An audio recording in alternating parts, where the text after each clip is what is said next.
Hello friends, welcome to our YouTube channel teaching exam overload. दोस्तों, आज के session के अंतर्गत आपकी जो सीटेट दिसंबर 2024 की क्लासेस लगातार और बेहतरीन ढंग से चल रही थी और उसके अंतर्गत हमने ज्योग्राफी की क्लासेस स्टार्ट की थी। इन्हीं क्लासेस के आगे बढ़ाते हुए आज हम ज्योग्राफी क्लास 6 NCERT के चैप्टर नंबर 2 को हम पढ़ेंगे, जिसका नाम है ग्लोब, अक्षांश और देशांतर। तो आज हम ग्लोब के बारे में देखेंगे, जिसमें से अक्षांश और देशांतर रेखाएं, अक्षांश रेखाओं का क्या काम है, देशांतर रेखाओं का क्या काम है, दोनों को मिलाकर क्या काम कर सकते हैं, ये सारी चीज़ें हम जानेंगे। चलिए फिर सेशन को शुरू करने से पहले हमारी एक रिक्वेस्ट है कि हमारे चैनल को लाइक करें, सब्सक्राइब करें तथा ज़्यादा से ज़्यादा शेयर करें। देखते हैं इसमें पहला पॉइंट क्या है। पहला पॉइंट है, ग्लोब पृथ्वी का लघु रूप में एक वास्तविक प्रतिरूप है। ग्लोब क्या है? पृथ्वी का लघु रूप है। पहली बात, ग्लोब क्या है? पृथ्वी का लघु रूप है और उसका एक प्रतिरूप है। एक काल्पनिक रेखा भी ग्लोब को दो बराबर भागों में बांटती है, इसे विषुवत वृत्त कहते हैं।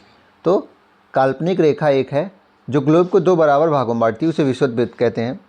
पृथ्वी के उत्तर में स्थित आधे भाग को उत्तरी गोलार्ध कहा जाएगा और दक्षिण वाले आधे भाग को दक्षिणी गोलार्ध कहा जाएगा। ये दोनों बराबर के आधे भाग, ये दोनों मतलब बराबर होते हैं। फिगर अगर देखा जाए तो ये देखिए, यहाँ से ऐसे ही एक बीच में क्या होता है, 0 डिग्री होता है। ये उत्तरी गोलार्ध हो जाएगा, ये दक्षिणी गोलार्ध हो जाएगा और ये दोनों बराबर होते हैं। विषुवत वृत्त से ध्रुवों तक स्थित सभी समानांतर वृत्तों को अक्षांश रेखाएं कहते हैं। तो पहली बात कि जो विषुवत वृत्त है 0 डिग्री अक्षांश रेखा उसको कहते हैं। और ये क्या है, वृत्त के रूप में होता है, ठीक है, क्योंकि ये इधर भी ऐसे होते हैं, फिर ऐसे 20 डिग्री भी ऐसे आएगा, फिर 40 डिग्री भी। तो ये सारे विषुवत वृत्त होते हैं और समानांतर होते हैं, एक दूसरे के पैरेलल होते हैं। अक्षांशों को अंश में मापा जाता है। विषुव वृत्त 0 डिग्री अक्षांश होता है। 0 डिग्री अक्षांश को क्या कहते हैं? विषुवत वृत्त कहा जाता है, ठीक है। 0 डिग्री अक्षांश को विषुवत वृत्त कहा जाता है। चूँकि विषुवत वृत्त से दोनों तरफ ध्रुवों के बीच की दूरी पृथ्वी की चारों ओर के वृत्त का 1/4 है, अतः इसका माप होगा 360 अंश का 1/4 यानी 90 डिग्री अंश। इस प्रकार 90 अंश उत्तरी अक्षांश उत्तर ध्रुव को दर्शाएगा तथा 90 डिग्री दक्षिण अक्षांश दक्षिण ध्रुव को दर्शाएगा। इसमें क्या इंपॉर्टेंट पॉइंट है कि ये जो पॉइंट के रूप में होते हैं, ये 90 डिग्री अक्षांश उत्तरी होते हैं, इसे उत्तरी ध्रुव कहा जाएगा।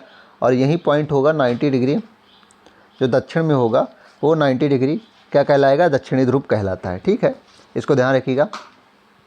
चित्र स्पष्ट है कि जैसे जैसे हम विषुवत वृत्त से दूर जाते हैं अक्षांशों का आकार घटता है। तो फिगर में हमें पता चल रहा है कि 0 डिग्री से जितना दूर जा रहे हैं अक्षांशों का आकार उतना घट रहा है ना। ये बड़े थे, ये वृत्त छोटे हो रहे हैं ना, और लास्ट में पॉइंट ही रह जाता है, ठीक है।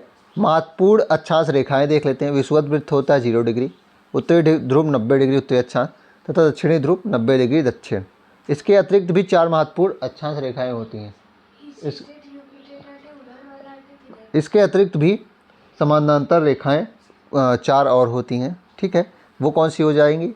वो हो जाएंगी 23.5 डिग्री दक्षिण हो जाएगी मकर रेखा, ठीक है। 23.5 डिग्री दक्षिण मकर रेखा, 23.5 डिग्री उत्तर कर्क रेखा, 66.5 डिग्री हो जाएगी अंटार्कटिक वृत्त, और ये आर्कटिक वृत्त हो जाएगी 66.5 डिग्री उत्तर में, ठीक है। 66.5 डिग्री दक्षिण में अंटार्कटिक और 66.5 डिग्री उत्तर में आर्कटिक वृत्त हो जाएंगी। इसको ध्यान रखिएगा। अब ये जो क्षेत्र है, इसको ध्यान रखिएगा, ये जो क्षेत्र हैं ग्रीन वाले, ये उष्णकटिबंध क्षेत्र होते हैं, क्योंकि सूर्य जो है वर्ष में कम से कम एक बार ठीक हर जगह पे क्या होता है, सर के ऊपर होता है। तो 0 डिग्री से 23.5 डिग्री उत्तरी अक्षांश 23.5 डिग्री दक्षिणी अक्षांश तक उष्णकटिबंध क्षेत्र होता है, यानी कि गर्मी भी अधिक पड़ेगी तो वर्षा भी सबसे अधिक होती है, और सदाबहार वन जो होते हैं यहीं पाए जाते हैं, ठीक है। उसके ऊपर क्या होता है, शीतोष्ण होता है। शीतोष्ण मतलब कि उत्तरी शीतोष्ण उत्तर की ओर होगा, दक्षिणी शीतोष्ण दक्षिण की ओर, मतलब कि गर्म ठंड दोनों चीज़ें होती हैं। और फिर आर्कटिक वृत्त जो 66.5 डिग्री के ऊपर होते हैं, और अंटार्कटिक वृत्त इधर दक्षिण में भी 66.5 डिग्री के बाद 90 डिग्री तक शीत कटिबंध होते हैं, यानी बिल्कुल ही बर्फ़ पड़ती है, ठीक है।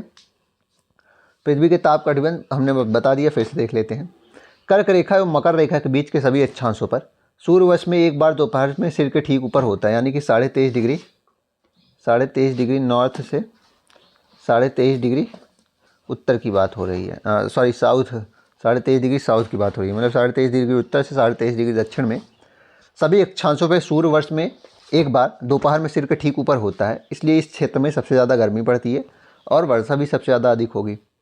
कर्क रेखा तथा मकर रेखा के बाद किसी अक्षांश पर दोपहर का सूर्य कभी भी सिर के ऊपर नहीं होता।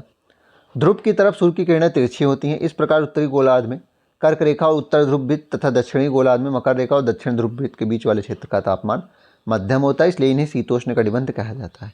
तो यहाँ क्या बताया जा रहा है कि चूँकि सूर्य इन्हीं के बीच में रिवॉल्व करते हैं तो यहाँ तिरछी किरणें पड़ती हैं, इसलिए क्या होता है कि ये वाले क्षेत्र जो हो जाएंगे और ये वाले क्षेत्र क्या होता है कि मध्यम तापमान वाले होते हैं, न ज़्यादा गर्मी पड़ती है न ज़्यादा ठंडी। उत्तरी गोलार्ध में उत्तर ध्रुव वृत्त और दक्षिणी गोलार्ध में दक्षिण ध्रुव वृत्त और दक्षिण ध्रुव के बीच के क्षेत्र में ठंड बहुत पड़ती है। तो ऊपर जो मैं बताया कि वहाँ ठंड बहुत पड़ती है क्योंकि सूर्य क्षितिज से ज़्यादा ऊपर ही नहीं आ पाता है, क्योंकि यहाँ सूर्य एकदम तिरछा ही रहता है, उसकी किरणें कभी ज़्यादा ऊपर ही नहीं आ पाती, इसलिए ये शीत कटिबंध कहलाते हैं। अब यही सोच लीजिए, ये दोनों क्षेत्र की बात हो रही है। यहाँ ठंड क्यों पड़ती है? क्योंकि सूर्य बहुत ऐसी किरणें ही तो जाएंगी, यहाँ से ऐसे ही जा सकती ना, तो ये इसलिए क्या होता है, यहाँ ठंड बहुत ज़्यादा पड़ती है। देशांतर क्या हो? अब देशांतर देख लेते हैं। किसी स्थान की अगर आपको स्थिति बताना है तो उस स्थान के अक्षांश के अतिरिक्त कुछ और जानकारियों की भी आवश्यकता होती है। अगर आपको किसी स्थान की स्थिति बतानी है तो आपको अक्षांश के अलावा देशांतर की भी आवश्यकता होती है। ठीक है, आपको किसकी आवश्यकता होगी? अक्षांश के अलावा देशांतर की भी। अगर आपको किसी जगह का तापमान बताना है तो आपको केवल अक्षांश की आवश्यकता होगी। अगर आपको किसी जगह का समय बताना है तो आपको किसकी आवश्यकता होगी? देशांतर की। तो अगर आपको तापमान बताना है तो अक्षांश की आवश्यकता होगी, समय बताना है देशांतर की, और स्थिति बतानी है पूर्णतः तो दोनों की आवश्यकता होगी। ठीक है, आप देख सकते हैं कि प्रशांत महासागर में स्थित टोंगा द्वीप, उदाहरण दिया गया है, पूछ लिया जाता है उदाहरण कि जो प्रशांत महासागर में स्थित टोंगा द्वीप है और हिंद महासागर में स्थित जो मॉरिशस द्वीप है, दोनों के अक्षांश ही 20 डिग्री दक्षिण है। ठीक है, दोनों के अक्षांश 20 डिग्री दक्षिण है, 20 डिग्री हैं। इनकी सही स्थिति जानने के लिए यह पता करना होगा कि उत्तर ध्रुव को दक्षिण ध्रुव से जोड़ने वाली संदर्भ रेखा से पूर्व या पश्चिम की ओर इन स्थानों की दूरी कितनी। मतलब कि अगर इस दोनों का अक्षांश सेम हो जाता है तो हम तो कंफ्यूज हो जाएंगे, तो इसलिए देशांतर की आवश्यकता होती है। ठीक है, इसलिए हमें देशांतर की आवश्यकता होती है। और देशांतर रेखाएं ये जो खड़ी खड़ी लाइनें होती हैं ये देशांतर रेखाएं होती हैं, और ये ऊपर पॉइंट के रूप में ये हो जाती हैं। ठीक है, ये ऊपर क्या है, पॉइंट के रूप में हो जाती हैं। दूसरी चीज़ कि जो देशांतरों के बीच में दूरी है सबसे ज़्यादा, वो 111.32 किलोमीटर होती है, 111.32 किलोमीटर। अगर यहाँ एक एक देशांतर रेखा 1-1 डिग्री के अंतर पर होती है तो देख लेते हैं इसमें अभी आप देखेंगे कि एक चीज़ हम देख लेते हैं कि जब पश्चिम की तरफ आप जाएंगे तो समय 1 डिग्री पर 4 मिनट घटेगा, एक देशांतर पे 4 मिनट घटेगा, और पूर्व की तरफ आएंगे तो 1 डिग्री पर 4 मिनट बढ़ेगा कैसे? यानी कि अगर मान लीजिए यहाँ पे अभी, या इसको छोड़ ही देते हैं, अभी आप देख लेंगे खुद ही एग्जाम्पल। अक्षांश रेखाओं से भिन्न सभी देशांतर यामोत्तरों लंबाई समान होती, सभी की लंबाई समान होती है, वो कितनी होती है?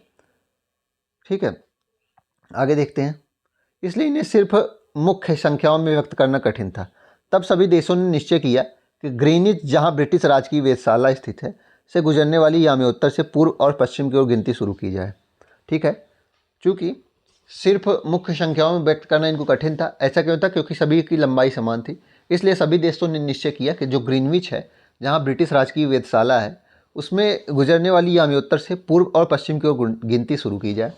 इस यामोत्तर को प्रमुख यामोत्तर कहा गया। तो जो ग्रीनविच रेखा है उसी को प्रमुख यामोत्तर कहा गया, जिसका मान क्या है?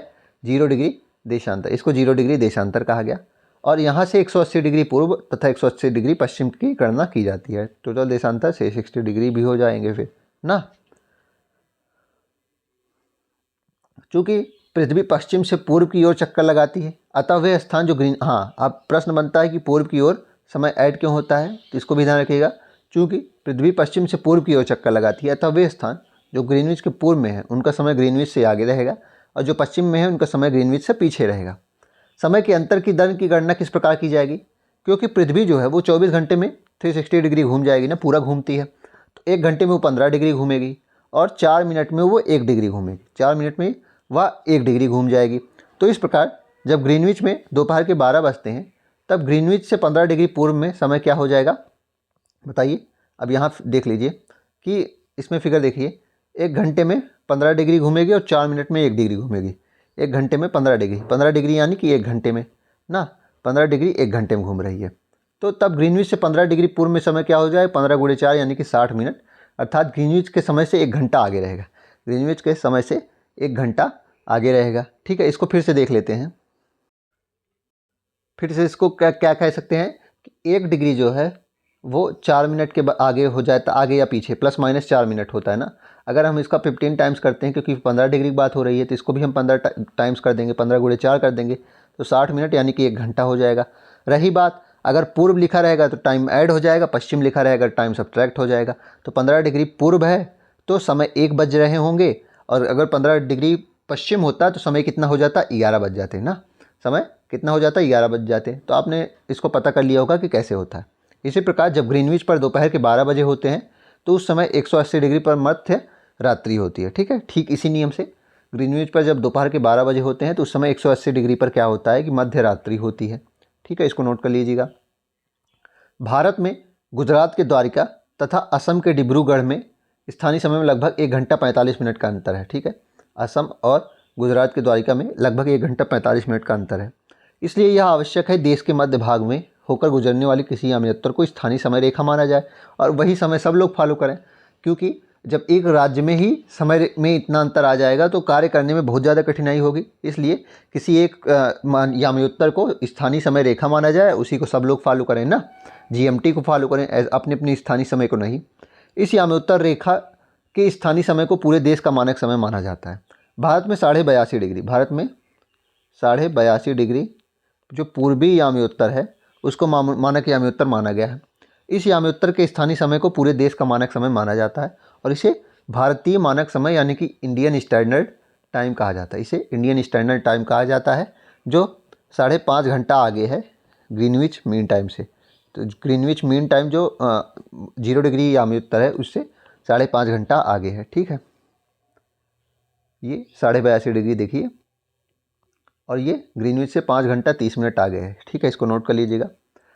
भारत ग्रीनविच के पूर्व में 82.5 डिग्री पूर्व में स्थित है। अब 5.5 घंटा क्यों आगे है, क्योंकि आप इसको लगा लेंगे, सॉल्व करेंगे, पता चलेगा कि भारत जो है वो ग्रीनविच से कितना आगे, 82.5 डिग्री पूर्व में स्थित है। इसलिए समय 5.5 घंटा प्लस होगा, इसलिए समय साढ़े। अब इसमें हमने वही फार्मूला लगा है। फार्मूला कौन सा लगा है कि 1 डिग्री में 4 मिनट वाला, 1 डिग्री में 4 मिनट वाला ही फार्मूला लगा है। ठीक है, 1 डिग्री में 4 मिनट, तो 82 मिनट में क्या हो जाएगा, 82 गुणे 4 कर लेंगे, 82 गुणे 4, 4 दूनी 8 और 4 8 32, 328, और आधा डिग्री में 2 मिनट, तो यानी कि 330 मिनट हो गया। 330 मिनट मतलब क्या हो जाएगा, 330 मिनट हो जाएगा, यानी कि 5 घंटा और 30 मिनट हो जाएगा ना। और पूर्व की बात है तो समय प्लस में आ जाएगा। तो भारत ग्रीनविच के पूर्व में 82.5 डिग्री में स्थित होने के कारण समय 5.5 घंटा आगे होता है। इसलिए जब लंदन में 2 बजेगा तो भारत में शाम के 7:30 बज जाएंगे, सीधी सी बात है।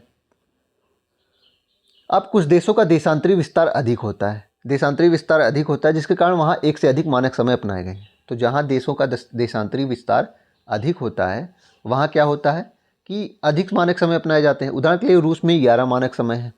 पृथ्वी को 1-1 घंटे वाले 24 समय क्षेत्रों में बांटा गया है। अब टाइम जोन्स भी पूछा जाता है। रूस में 11 मानक समय है, टाइम जोन पृथ्वी पे कितने हैं, टाइम जोन कितने हैं अगर पूछा जाएगा तो 24 हैं। कितने हैं, 24 हैं। और प्रत्येक को 15-15 डिग्री के देशांतर में बांटा गया है, क्योंकि 24 गुणे 15 करेंगे 360 हो जाएगा, सबको बराबर बांटना है ना। तो भारत में टाइम जोन्स कितने हैं, सॉरी पृथ्वी पर 24 हैं, रूस में 11 मानक समय अपनाया गया है। ठीक है, चलिए फिर इसी के साथ आज के सेशन को हम समाप्त करते हैं। आशा करता हूँ कि आपको यह क्लास पसंद आई होगी। अगर आप इसी तरह के अन्य सेशन भी देखना चाहते हैं तो हमारे यूट्यूब चैनल को लाइक करें, सब्सक्राइब करें तथा ज़्यादा से ज़्यादा शेयर करें। साथ ही अगर आप इसकी PDF प्राप्त करना चाहते हैं तो हमारे टेलीग्राम चैनल का लिंक डिस्क्रिप्शन बॉक्स में है, आप उसको ज्वाइन कर लीजिए। सारी PDF वहाँ पे पहले से ही अपलोड कर दी गई है। ठीक है, धन्यवाद।